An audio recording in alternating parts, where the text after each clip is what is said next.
মুসলমানদের অন্যতম বড় ধর্মীয় উৎসব পবিত্র ঈদ উল আজহা। আর এই ঈদ উল আজহাকে ঘিরে নানা ধরনের প্রস্তুতি নেন মুসলমান বা মুসলিম উম্মাহ। এই প্রস্তুতির প্রথম অংশ হিসেবে পশু কোরবানি বা পশু কেনাকাটা, এরপর ঈদগাহের প্রস্তুতি। আমি এই মুহূর্তে দাঁড়িয়ে রয়েছি ঢাকার জাতীয় ঈদগাহ ময়দানে। এই ঈদগাহ ময়দানের প্রস্তুতি এরই মধ্যে সম্পন্ন হয়েছে। প্রধান উপদেষ্টা থেকে শুরু করে রাষ্ট্রীয় গুরুত্বপূর্ণ ব্যক্তিরা এই ঈদগাহে নামাজ আদায় করবেন। সেই নামাজকে ঘিরে নিশ্ছিদ্র নিরাপত্তা বলয় তৈরি করা হয়েছে। নেওয়া হয়েছে সব ধরনের সুব্যবস্থা, চিকিৎসা, সুপেয় পানি, স্যানিটাইজেশন, সব ধরনের ব্যবস্থায় রাখা হয়েছে এই বিশাল ঈদগাহ মাঠকে ঘিরে।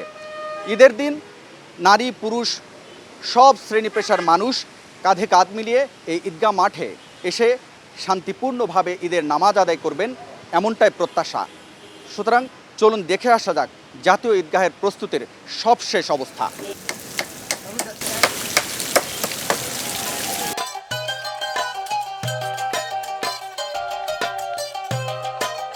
অন্তত ৩৫,০০০ মুসল্লির নামাজের জন্য প্রস্তুত রয়েছে এই জাতীয় ঈদগাহ ময়দান। একেবারে শেষ মুহূর্তের যে টুকিটাকি প্রস্তুতি, সেটিও সম্পন্ন হচ্ছে মুষলধারে এই বৃষ্টিপাতের মধ্যেও। কাজ থেমে নেই, নিরলসভাবে এখানকার যারা কর্মী তারা কাজ করে যাচ্ছেন রাত দিন একাকার করে। কাজ করতেছে, যে ঈদগাহ নামাজের প্রস্তুতির জন্য কাজ চলতেছে।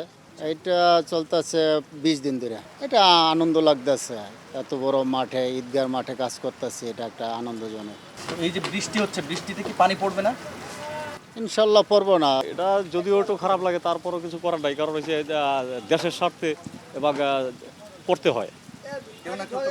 কেউ না কেউ, আমি না করি আরেকজনে করবে, এটা তো করতেই হবে। ভালো লাগে না, ভালো লাগে। আগামী একদিন বাদেই এই যে ঈদ উল আজহার নামাজ জাতীয় ঈদগাহে পড়বেন মুসল্লিরা। সর্বস্তরের মানুষের নামাজের জন্য সুব্যবস্থা তৈরি করা হয়েছে। মোট 2টি গেট দিয়ে প্রবেশ করবেন মুসল্লিরা জাতীয় ঈদগাহে, এবং মোট 5টি গেট দিয়ে বাহিরে বা বহির্গমনের জন্য ব্যবস্থাপনা থাকবে।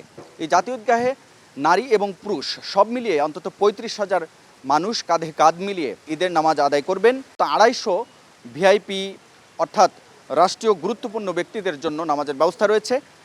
প্রধান উপদেষ্টা, রাষ্ট্রপতি সহ অন্যান্য রাষ্ট্রীয় গুরুত্বপূর্ণ ব্যক্তিরা নামাজ আদায় করবেন এই জাতীয় ঈদগাহ ময়দানে।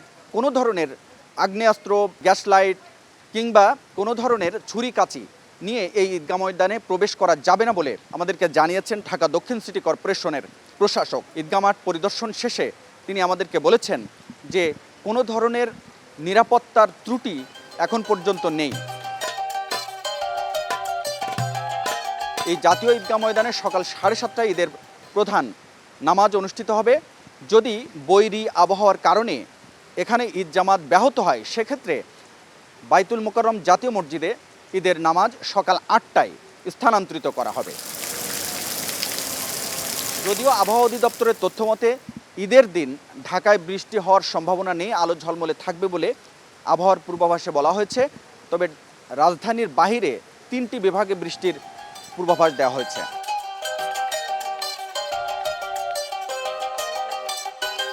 আর মাত্র একদিন বাদেই পবিত্র ঈদ উল আজহা। এই ঈদ উল আজহার নামাজকে ঘিরে জাতীয় ঈদগাহ মাঠকে সাজানো হয়েছে একেবারেই নিশ্ছিদ্র নিরাপত্তা বলয়ের মধ্য দিয়ে। সব শ্রেণী পেশার মানুষ মিলেমিশে কাঁধে কাঁধ মিলিয়ে এই ভ্রাতৃত্বের বন্ধনের মধ্য দিয়ে এই জাতীয় ঈদগাহে নামাজ আদায় করবেন, এমনটাই প্রত্যাশা সবার। হাবিবুল ইসলাম হাবিব, স্টার নিউজ, ঢাকা।